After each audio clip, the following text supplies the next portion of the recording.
처음에 목회를 시작할 적에는요, 성도들을 사랑하는 마음이 없었던 것 같아요. 그런데 제가 요즘에 느껴지는 것은 성도들이 아프고 힘들어하는 것이 제가 좀 이렇게 마음이 저려올 때가 많아요. 그래서 내가 좀 철이 들었구나. 그전에는 철이 안 들었던 것 같아요. 그 속이고 그러면 성도들 서로 욕하고 막 그랬는데 옛날에는 지나간 거니까 처음에는 그랬던 것 같은데 지금은 안 그래요. 제가 이제 가장 기도하는 것이 있다고 한다면은 모든 성도들이 건강하고 행복했으면 좋겠다. 그거예요. 모든 성도들이 다 행복했으면 좋겠다. 어떻게 하면 행복하게 할 수 있을 것이냐. 우리 하나님께서 우리 인간을, 원래 인간을 만들 때는 행복한 존재를 만들었어요. 그렇게 창조하셨어요. 우리 창조의 원리를 보면은요, 지난주에도 말씀을 드렸던 것 같은데, 창조의 원리를 보면은 하나님께서 우리에게 주신 최고의 축복은 생명이에요. 우리 인간에게 생명을 준 거예요. 흙으로 만들어가지고 생명을 줬습니다. 그 생명이 바로 하나님의 형상으로 하나님부터 온 거예요. 그러면 우리가 이 생명이 살아 누릴 수 있는 축복을 줬어요. 그래서 왜 인간을 맨 나중에 창조하셨냐면요, 인간이 부족함이 없어도 살 수 있는 모든 것들을 만들어준 거예요. 그리고 인간을 만들어준 거예요. 그러니까 우리 인간이 누릴 수 있는 모든 축복을 다 주신 거예요. 삶의 복을 준 거예요. 삶의 복. 그리고 이제 뭘 줬냐면요, 안식의 복을 줬어요. 안식의 복.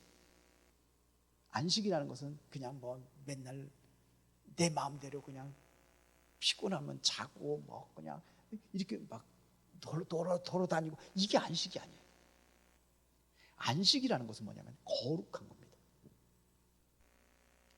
그래서 거룩한 안식일을 지켜라. 그래서 안식일 날 하나님께서 하나님과 함께 누리는 것이 안식이에요. 왜 거룩한 겁니다. 거룩한 삶입니다. 이게 안식입니다. 그래서 나중에 제가 구원의 길을 할 적에 좀 설명을 하겠습니다만서도, 창세기 2장에 보면은요, 3절에 보면 이렇게 됐습니다. 하나님이 그 일곱째 날을 복되게 하사 거룩하게 하셨으니 이는 하나님이 그 창조하시며 만드시던 모든 일을 마치시고 그날에 안식하셨습니다. 그랬어요. 안식은 뭐냐? 거룩한 날이에요. 거룩하게 하나님 앞에 예배하면서 하나님과 함께 어우러져서 그 삶을 누리는 게 바로 그게 안식이에요. 하나님을 떠나서는 안식이 있을 수 있어요? 없어요? 없어요. 우리에게 준 축복이에요. 근데 그 문제가 어디서 왔냐면 창세기 3장에서 온 거예요. 우리 인간이 범죄함으로 모든 축복이 전부 다 뺏겨버리고 저주가 왔어요. 저주가. 죄로 인해서 저주가 온 거예요. 그게 창세기 3장입니다. 그래서 그거를 회복할 수 있는 길이 뭐냐? 바로 예수 그리스도입니다. 그래서 우리가 이제 진정한 이제 복음의 능력으로 여러분들이 살아가면서 이 행복을 찾아 누리시기를 바랍니다. 진짜 행복은요, 하나님 없이 행복할 수 없다는 겁니다. 그게 안식이에요. 하나님을 떠나서 진정한 안식이 있어요? 없어요? 없어요. 이게 우리에게 주신 축복이에요. 창세기를 제가 수없이 봤거든요.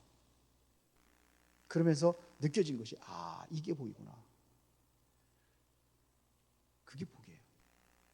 그래서 이거를 가지고 우리 조직 신학이라든지 우리 개혁 신학에 내가 정말로 이게 맞는가 검증을 해봤더니 맞아요. 그게 우리에게 주신 최고의 축복이에요. 자, 그런데 우리가 모든 걸 잃어버렸어요. 다 잃어버렸습니다. 인간이 그때부터 무능해져 버린 거예요. 인간의 능력이 한계가 있는 겁니다. 인간은 한계가 있어요. 김영란 장로님이 가셨는데, 소천하셨는데 우리 얼마나 기도했습니까? 매일같이 기도문 쓰고 제가 했잖아요. 기도문 쓰고.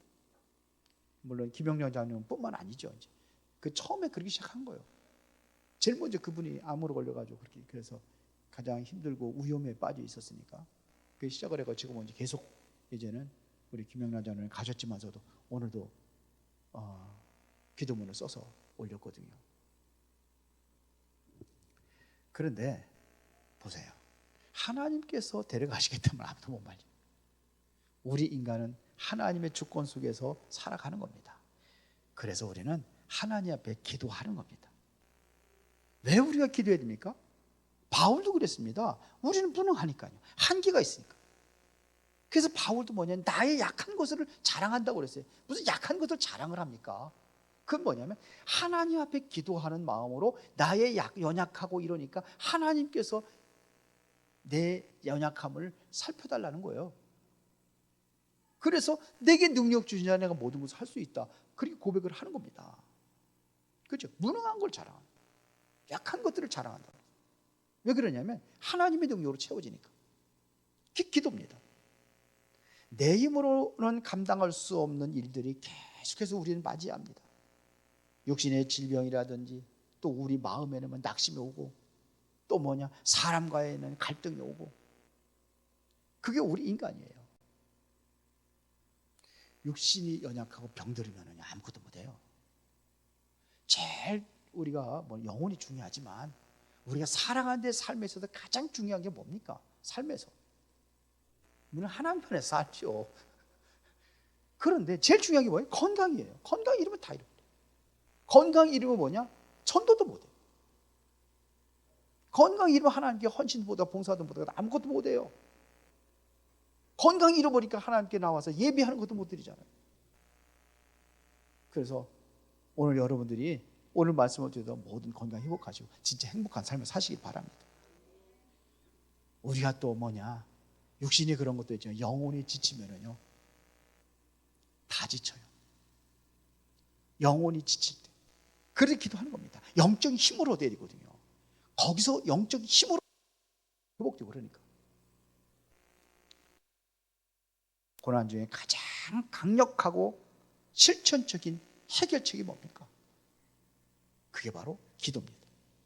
오늘 본문에 보니까 서로를 향한 고백과 서로를 위한 기도를 하라고 이렇게 권면하고 있습니다.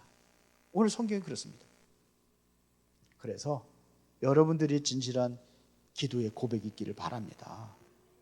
우리는요 함께하는 공동체예요.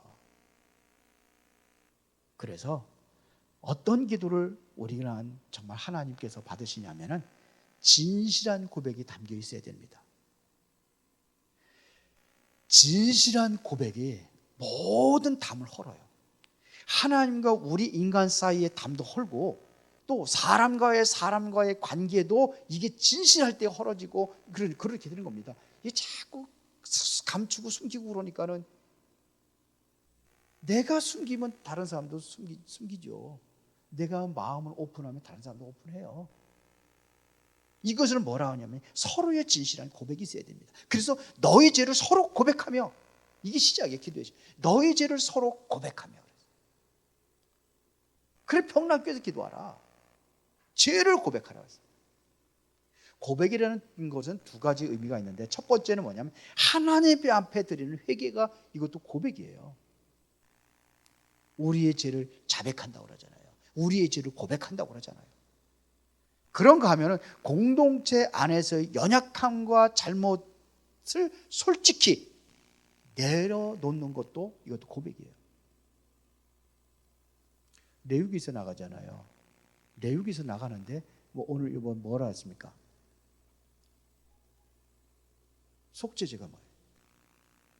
계속해서 그 번제, 소제, 그 다음에 속건제, 속죄제 쪽이 나가고 있잖아요. 그게 뭐냐면요, 서로의 그냥 말로만 하는 게 아니에요. 말로만 하는 게 아니에요. 실제적인 것을 보상을 해주는 거예요.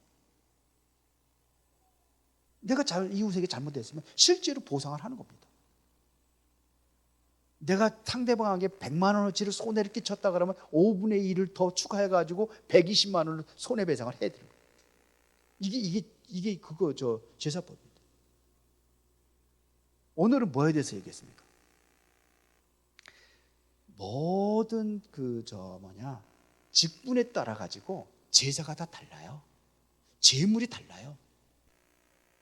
그래, 목사가 짓는 제하고 장로가 짓는 제하고 평신도가 짓는 제하고 새가족이 짓는 제하고 달라요. 고백하는 게 제물이 달라요. 레위기서 한번 보세요. 그러니까 우리는 이런 죄를 서로 고백하라. 잘못돼도 고백하라. 이거 오늘 본문입니다. 그렇게 하나니까요. 그러니까 하나님 앞에 기도 응답이 없어요. 가정이 무너지고 가문이 무너지고 막 계속해서 문제가 오는데도 거기에 무감각해. 그래서 우리의 감추어진 상처 안에서 이런 것들이 고백을 안 하니까 골마 터지는 거예요. 서로에게 정직해질 때 마음의 벽이 무너지고 참된 소통의 시작이 되는 줄 믿습니다. 그래야 되는 겁니다. 서로의 허물을 비난하기보다 사랑으로 품어줄 때 그 사랑은요, 진실함은 통하게 되어 있어요.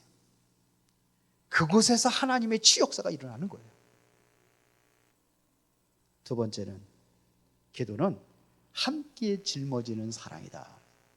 기도는 뭐라고요? 함께 짊어지는 사랑이에요. 남극의 그 혹독한 겨울 얼마나 추냐면요, 영하 40도 이하로 막 떨어지고, 칼바람이 얼마나 세게 부느냐면요, 시속 140km 정도 그렇게 칼바람이 불어보니, 여러분 생각해 보세요. 얼마나 춥겠습니까?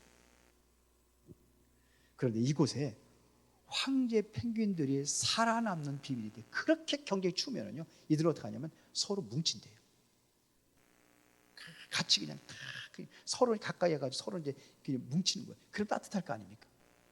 그러면은 외곽에 있는 그 펭귄들은 어떻게 되겠어요? 칼바람이 와보는데 춥죠? 그러면요, 교대를 한대요. 이렇게. 교대를 해서 같이 살아가는 이게 비밀이에요. 난 요즘에 트럼프 보면서 굉장히 신명하거든요. 저게 참 미국의 전 세계를 지배하는 그 미국의 대통령이 수준이 저 정도밖에 안 되는가? 자국민 우주였잖아요. 동맹국도 없어 보니까. 이야, 참 저게 무슨 지도자인가? 예수 믿는다네 또. 참, 그래서 전 세계 지금 그냥 에? 힘들게 만들잖아요. 크루모즈 해요. 거기를 뭐냐면 이란을 같이 그거 왕래하는 배 통행료까지 받겠다고. 그 지도자인가? 참, 지도자가 중요해. 지도자를 위해서 기도해야 돼요. 김정은이를 위해서 기도해. 그 안에 마귀가 겨들어가가지고 마음과 생각을 딱 사로잡아 버리면 언제 어떤 일이 일어날지 몰라. 그래서 진짜 세계 지도자를 위해서는 한 번도 내가 기도해 본 적이 없고, 나라와 민족을 위해서는 가끔 기도하는데, 우리나라 대통령으로 해서 조금 기도를 했는데, 저 사람들에서 기도를 못했구나. 제가 느껴지는, 오늘 기도합시다. 그들에게 마귀 새끼가 역사하지 못하도록. 기도는 함께 짊어지는 사랑입니다. 그래서 여기는 뭐예요? 병이 낫기를 위하여 서로 기도하라고 그랬어요. 기도는 형제와 자매의 아픔을 내 아픔으로 여기면서 함께 그렇게 짊어지는 사랑의 행위를 얘기하는 거예요. 혼자만의 가교가 아니라는 얘기입니다. 같이 함께 하는 거예요. 그래서 중보기도는 공동체를 하나로 묶어주는 가장 강력한 끈입니다. 우리가 기도를 하면은 원수 같은 사람도 사랑으로 느껴지는 거예요. 이게 정상이에요. 그래서 원수를 해서 뭐하라? 미워하지 말고 기도하라고 그랬어요. 우리는 뭐예요? 사랑의 공동체예요. 하나님도 사랑하고 이웃도 사랑하라고 하니까 왼수를 어떻게 사랑합니까? 그런데 기도하다 보면 어떤 생각이 드냐? 아이고, 불쌍하다 이런 생각이 든다니까요. 왼수도 김정은이도 기도하면 불쌍한 생각이 들어요. 아이고, 하나님을 모르니까. 저는 김정은이 가끔 기도하면서 그런 생각이 들어요. 얼마나 괴롭고 힘들을까. 저 사람 정상이 아닌데 생각이. 예? 그런 생각이 들잖아요. 아무나 막 갔다가 그냥 조금 뭐 눈에 거슬리면 뭐 예? 막 그냥 총살시키고 막 그래. 불쌍한 사람이에요. 특별히 우리가 질병과 고난은 우리를 굉장히 외롭게 만드는 거예요. 김영라 장로님 얼마나 외롭고 힘들었을까 그 생각이 들더라고. 기도하다 보면 참 혼자 그거 누가 알아줍니까? 아무리 사랑하는 남편이 있다 할지라도 남편이 그걸 대신할 수 없잖아요. 혼자 감당해야 되는 거예요 결국. 그래서 보니까 조금 예? 남편 직장 가라고 하고서도 또 나중에는 또 여기 있으라고 하고 얼마나 힘들고 이러면 그러겠어요. 질병과 고난은 우리를 외롭게 만들어요. 그러나 우리가 누군가를 위해서 눈물로 기도하고 있다는 사실을 알 때 힘이 나요. 가끔가다 김영란 장모님 몸이 좋아지고 그러면 그러더라고요. 나를 위해서 기도하는 그것이 내게 느껴진다고. 그런 얘기를 해요. 다시 말하면 뭐냐면 나를 위해 눈물로 기도하고 있다는 사실을 알 때 힘이 나는 거예요. 그래서 우리는 다시 그러한 기도 속에서 용기를 얻고 힘을 얻게 되어 있습니다. 그래서 나의 기도가 누군가를 살릴 수가 있어요. 나의 기도가 누군가를 살리고 또 누군가의 기도가 또 나를 회복시키는 그런 기적도 일어납니다. 누군가의 기도가 나를 살리고 나를 회복하는 거예요. 그래서 여러분들이 기도는 중요한 겁니다. 새벽마다 여러분 기도하십시오. 진짜 기도합시다. 기도하는 사람이 정말 하나님 앞에 사랑의 하나님의 사랑의 그 전율을 느끼면서 기도하는 사람이 다른 사람도 사랑할 수 있고 또 다른 사람들에게 용기를 주고 힘을 줄 수도 있어요. 그래서 서로 기도하라는 얘기입니다. 세 번째는 믿음의 기도는 반드시 역사하게 된다고 했어요. 16절 하반절에 보면 의인의 간구는 뭐예요? 역사하는 힘이 큼해지라. 의인이라는 것은 누구를 의인이라고 합니까? 하나님을 온전히 신뢰하며 그분께 모든 것을 맡기는 사람이에요. 물론 그리스도로 우리가 의로워졌는데 진짜 그런 의로워진 사람이라고 한다면은 하나님을 온전히 100% 신뢰하는 겁니다. 그러면서 모든 것을 맡기는 거예요. 그러면서 엘리야의 기도를 얘기합니다. 엘리야는 우리와 성경이 같은 사람이럴 때 3년 6개월 동안 땅에 비가 오지 않기를 간절히 기도한 자. 땅에 비가 오지 않았다 그랬어요. 다시 간절하게 기도했을 때에 뭐냐면 하늘에서 비를 내려서 결국은 어떻게 됩니까? 모든 생물을 살리고 열매를 맺히게 하고 이런 일들이 일어나는 겁니다. 그러면 우리와 성정이 같은 사람이라고 그랬어요. 이것은 우리와 똑같은 사람이라는 얘기입니다. 우리와 똑같은 성정을 가진 평범한 사람이다 이거예요. 그 사람이 특별한 사람이 아니에요. 평범한 사람이에요. 우리와 같은 사람이에요. 그런데 그가 간절히 기도했을 때 하늘문이 열리고 하늘문이 닫히는 역사가 일어났다는 얘기입니다. 우리 역시 평범한 존재일지라도 우리가 의지하는 하나님의 전능하신 분이라는 사실을 알고 그분한테 우리가 무릎 꿇을 때 그 전능하신 능력이 저와 여러분들에게 임하는 줄로 믿습니다. 엘리야에게 임했던 그 하나님의 능력이 동일하게 우리에게도 함께 임하는 역사가 일어난다는 얘기입니다. 그래서 우리의 기도는 결코 헛되지 않습니다. 진짜 결코 헛되지 않습니다.